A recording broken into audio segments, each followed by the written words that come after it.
Hello from Race Control in Alicante. We have got one final boat to cross the finish line. The Inmarsat finish line in Newport, the place that has seen so much action over the last 6-7 hours. Now it is the turn of Sun Hunkai Scallywag to sail over, and they have been making fantastic progress.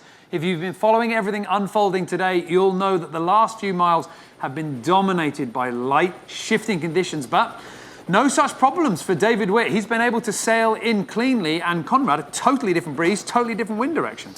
Yeah, absolutely. They have done the last 5 miles in one straight line, in complete contrast to what we've seen from the other boats. They've had to fight tooth and nail, whereas Sun Hunkai Scallywag, they may be in last place, but at least they've had an easy ride to the line. And they've had a very easy ride to the line, and also, as you say, yes, it will be a last place finish, but in terms of performance and in terms of miles pulled back, the last 24, 48 hours have been spectacular for this team. Well, it is, and if we've learned anything from watching this boat and also that of Mafre, it is that you cannot give up. You have to fight all the way to the line because the opportunities always remain. And so we've seen this team here pull back almost 200 miles on the rest of the fleet, and it's a great lesson for everybody and all of the fans watching the race. Well, the breeze is more to the east, more to the southeast than we saw for the other boats. The masthead code 0 being used by Sun Hunkai Scallywag at the moment. And we have just got the last turning mark rounded. And now as we go on board, they are due to come into the finish line in just a few moments. And we're going to see David Witt being the last boat to cross the finish line. And, you know, Conrad, Sun Hunkai Scallywag, obviously, we need to reflect on the fact that they had a very tragic leg on the last leg. It's been difficult for this team with everything that they've been through. Coming back on the water, they want to get back on the race. They want to continue what they started, which I think everyone agrees is very admirable, but also difficult to do. Not the result that they would have wanted to have here. It was the early stages in the race that kind of put them on the back foot, wasn't it? Yeah, very definitely. That we saw the team come out and keep pace with them in the first day or so, but then after sort of day 3, when it came time to tack around the Campos oil field up by the latitude of Rio, it feels like an absolute age ago. They've only been at sea in reality for 16 days and 14 hours. But they cut the corner, and this is something that this team has done before. It's paid for them, most notably on leg 4, when they were able to jump the fleet and get into the lead and finally win into their home port in Hong Kong. But this time, cutting the corner did not pay at all. It put them into less pressure, more variable winds, more variety, and crucially, a bad angle approaching the north-east coast of Brazil. And so that was painful early on, and they haven't been able to recover. It was very interesting watching some of the boat feeds come off, where we had David Witt talking about, well, we've just gained this many miles, but we know we're going to lose them. So this is a situation that was sort of written on the wall some days ago, some weeks ago. However, David Witt was saying just 48 hours ago, never rule us out. We can always find a way to wriggle back if it's there. And they almost did just that. The slowdown from the rest of the fleet really hurt them, as David Witt managed to find much better breeze coming through. And now we seem to be getting ready for that final tack to come through the line. We've got David Witt on the right-hand side of the picture on the helm. Libby Greenhalgh just in front, I think, with the bobble hat on. And Amika Best, closest to the skipper at the moment, on the rear pedestal. And here's the tack, the final manoeuvre for the finish line. Or might they just be able to put the bows up and just ghost across the line? Tough, and it's good to see that they're ready for anything, as this team always is.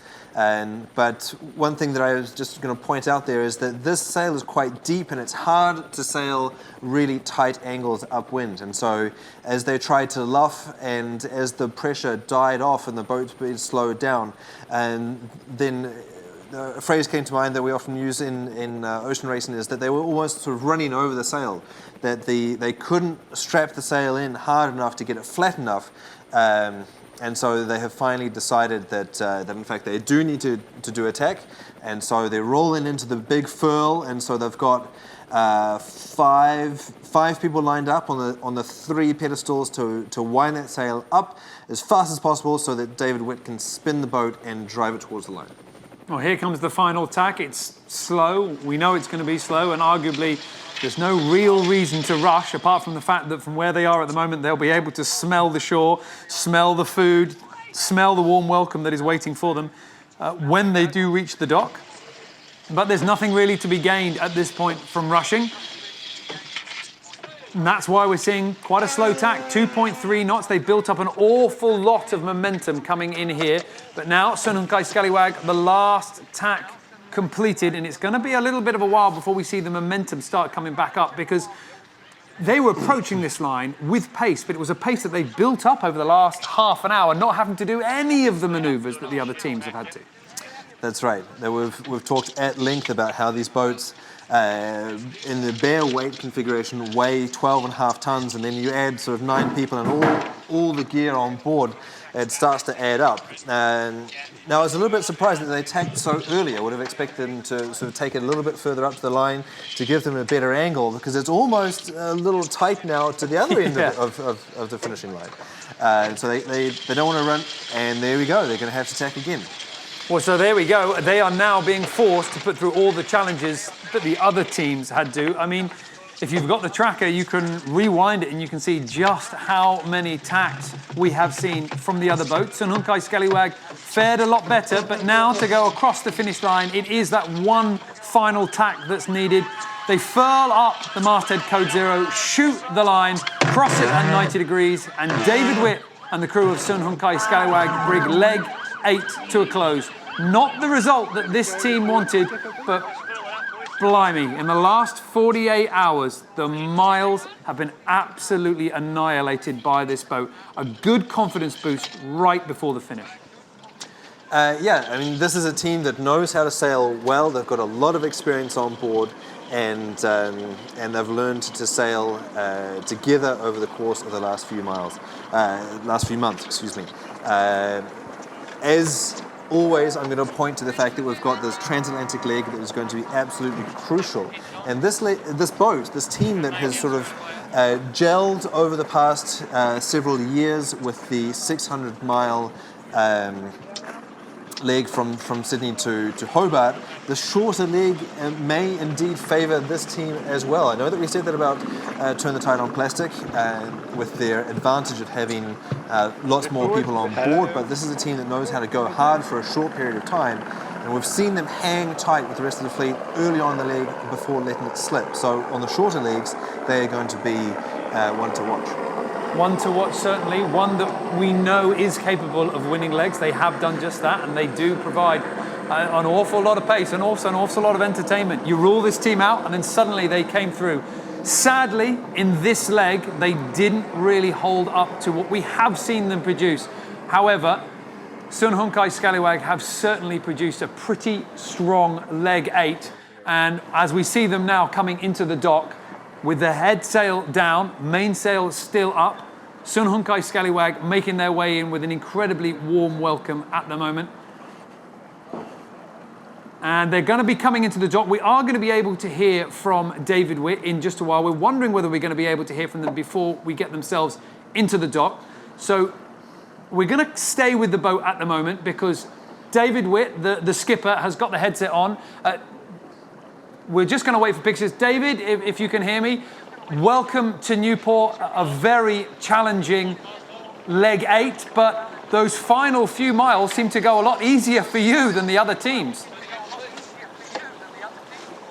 Yeah, well, that was because we were behind for most of it, I suppose, but we're certainly glad to be here. A tricky leg, but I'm sure all your fans very pleased to see you guys fighting all the way to the line and making up those miles in the last day. Oh, yeah, but, you know, there's a lot bigger things going on with our team than a position in this leg.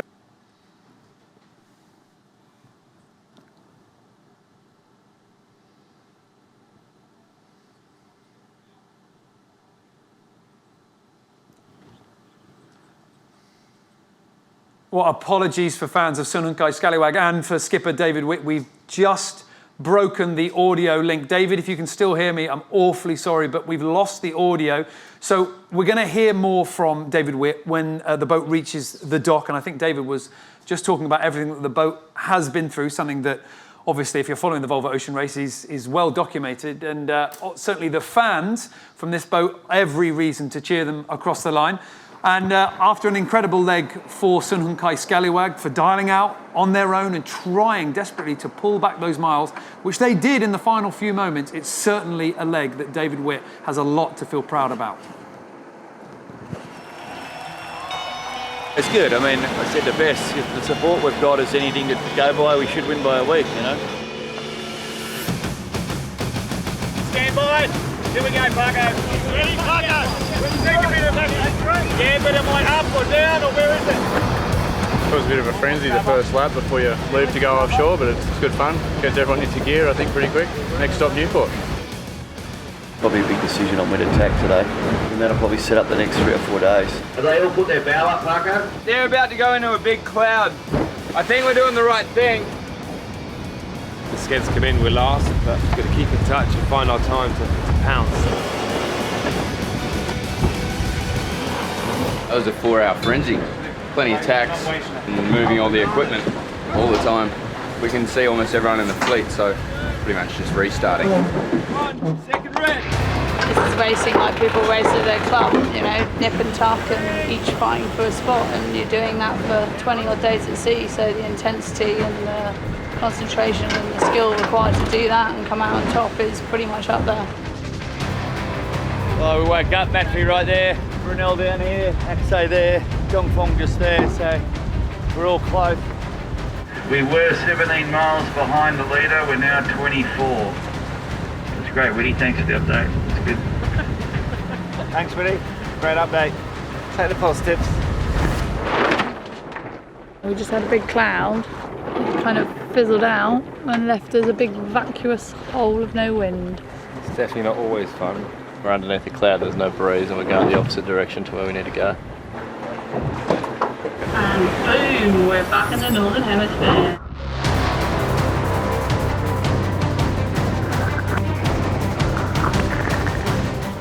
What the Volvo's all about. Class reaching for 4 or 5 days, so this is what you dream of. So it's awesome for all the guys that have plenty of fun on the wood and up on deck, so yeah, it's good. Skids is pretty painful, but that's how the weather goes sometimes. I think being highly competitive and pretty special group that we got here, no one's going to give up, and we're looking for any opportunity, and we're not going to stop until the end. 48 hours ago, we were 235 miles behind. We're now 130 miles behind. It's a 100-mile gain in 48 hours. And as we say on Scallywag, never say never, never give up.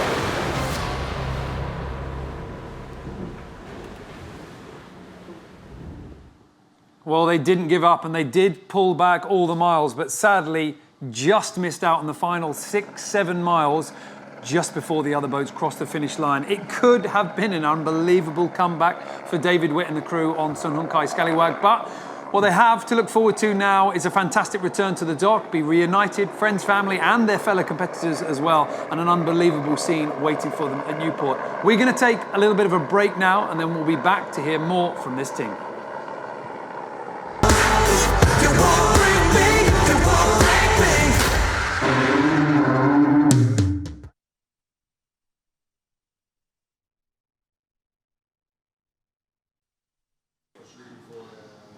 Oh, welcome back to the live arrivals here, coming to you from Newport via Volvo Ocean Race headquarters in Alicante, Spain. Sun Hun Kai Scallywag just making their way to the dock at the moment and tying up, and shortly we're going to be able to hear from skipper David Witt as well as 1 or 2 other members of the team. We were speaking to David earlier.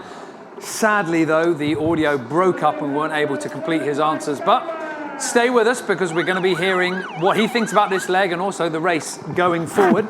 I've got Conrad Coleman with me here in Volvo Ocean Race headquarters. We have been here to see some unbelievable scenes as Team Brunel were pipped at the post by Mafre, Xabi Fernandez, taking the leg win and the bonus point that comes with it to retake the overall scoreboard and move 3 points ahead of Dongfeng Race Team, the Chinese boat, in second place now, pushed back by the Spanish team. Team Brunel in third on the podium after finishing second here in Newport, just failing to make it 2 back-to-back leg wins. However, Bauer-Becking sounded pretty pleased with himself. But Conrad, for David Witt and his team, finishing in this position, it's difficult to be positive for any of the boats here. All of these teams are very much so considering themselves contenders to win any particular leg. And I think that's a fair assessment. Very definitely. And indeed, there are only 2 boats that have not won a leg so far, and that's Turn the Tide on Plastic and Dongfeng Race Team. And we almost saw that wrong righted for Charles Quadrolier's team. But it just speaks to the depth that we see here across the fleet. And certainly, I know that David Witt would be very keen to take another victory, and would certainly, I presume, dedicate that to John Fisher. But just seeing them back out on the race course is a pleasure for everybody. There'll be nothing left of you by the end of this race. You're losing weight at every inch. Nice to see you here in Newport. Yeah, very glad to be here. We were looking forward to getting here, and obviously very good that we're all here safe and all in one piece. Yeah, you had a few ups and downs over this leg, but basically great to be back on the water racing. Yeah, I mean, the last thing really that's important for us was the result. It was very important for us to get back in the race after the tragedy and all stay together. And, I just briefly spoke to the boss, and, we couldn't be more proud of the sailing team. The guys that delivered the boat to Brazil, and then the shore team that had 36 hours to get the boat ready, and then obviously the sailing team in very, mentally and emotional tough time to get back on the board. And, I think we probably sailed the best we have in the whole race and got the worst result, but we're glad to be back in the race. Very good, David Witt, always with something good to say. And, mood on board special for John Fisher, and you presumably had a word during the leg. Yeah, I mean, that's sort of private stuff with us, but, we're a pretty special bunch of people at Scallywags. I'm glad I got a great bunch of people around me for sure. Excellent, wonderful to know. And just a word for being here in Newport. You got loads of people who've come out to wish you well and cheer you on. Well, we're a Hong Kong team, but we're full of Aussies, and we love the Yanks. Every time they start a fight, we come and help them. There you go, ladies and gentlemen. David Witt, the skipper of Sun Hun Kai Scallywag. And now we're going to take the mayor, and we're going to get the crew to come for a photo here with the traditional Rhode Island flag. So we'll get you lot up next to your skipper, please, for photo moment.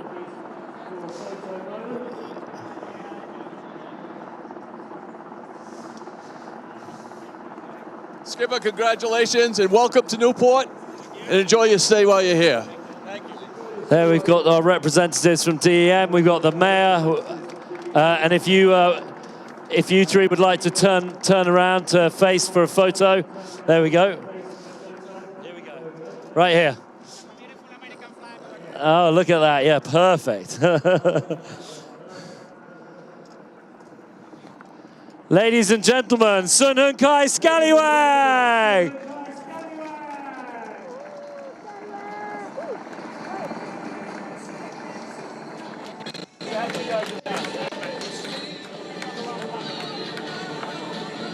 Okay, we got a few minutes for local media interviews, and then everyone will head up to the stage for the final prizes for the prize giving.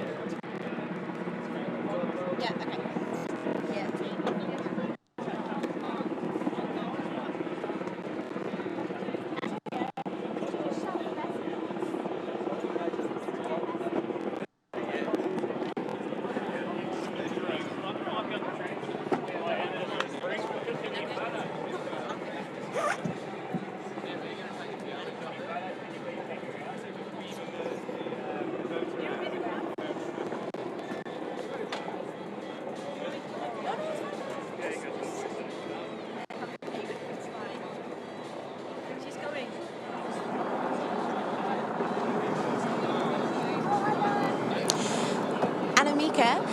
That was a very up and down leg for everyone, I think, in the fleet.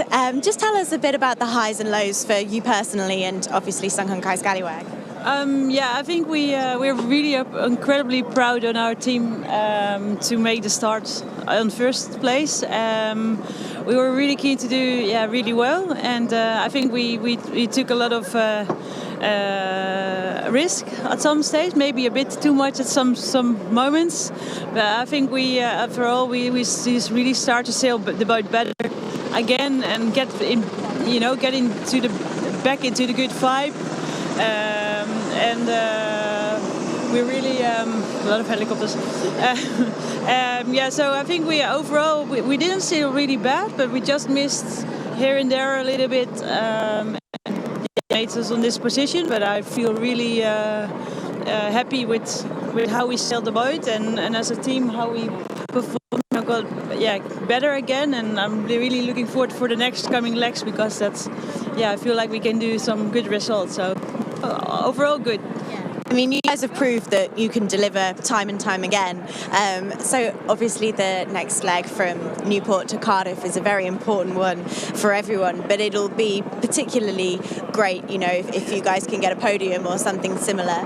Yes, and another very important thing is that Sealy, Tristan, is from Cardiff, and one of the goals is to finish first to his hometown. So we have something going on. Oh, fantastic! We wish you the best of luck. And let's just talk about Newport for a second. Have you been to Newport before? Yeah, I've been here before because there's always a lot of sailing going on. I did some regattas match racing. 70 Worlds a few years ago, I've been here before, and it's always really good to be here because it's just sort of capital of sailing, in the United States, and it's a very good vibe as well. When we sailed in, the fog disappeared, and it's just so incredibly beautiful. I can imagine people living here. All right, well, we'll let you get to your burgers and drinks. Thank you very much for your time. All right, now back to you. Oh, thank you, Amy. Annemieke Best from Sun Hun Kai Scallywag just giving us a little bit of a wrap-up there as to leg 8. But what does all this mean for the points? Because all of this affects the overall scoreboard. Conrad, we've seen a big change now. Dongfeng race team no longer leading. That's right. That is the big upset for the day, that we were expecting the Chinese-French team to walk away with a win here, or at least build on their previous overall lead. But in fact, the pendulum has swung back towards Spanish Mafre and his and Xavi Fernandez, the skipper there, extending, not only taking the lead, but taking it back in grand style. And they, in case you missed it, and I doubt very much that you did, because it was a dramatic moment, stealing victory on the leg from Team Brunel in the last 300 meters of the leg in a incredible driftathon, a test of wit, a test of guile, and a test of motivation to drive things all the way down to the line. So very, very impressive result, but that leaves Dongfeng in second place. Well, and a big, big movement. I'm sure there's going to be more movements to come. And let's not forget that if the points remain close, then the import series is going to have a big effect on what we see. There is going to be, of course, a continuation of the import series in Newport. The 19th of May is the next time we're going to see the boats take to the water to compete, 4 points. Then on the 20th of May, the next leg starts. Double points, transatlantic, all the way from the United States to Cardiff in Wales, and you will not want to miss that one. Will it be Mafre continuing to push out in front? Will Dongfeng race team turn it back in their favour? Can Team Brunel beat both of them when it counts to get those double points? Or is any of our other teams going to be able to hold on to the lead all the way to the finish line? The Volvo Ocean Race continues to deliver the excitement. Don't forget the import race coming up, and then the leg start. We'll see you as the race continues.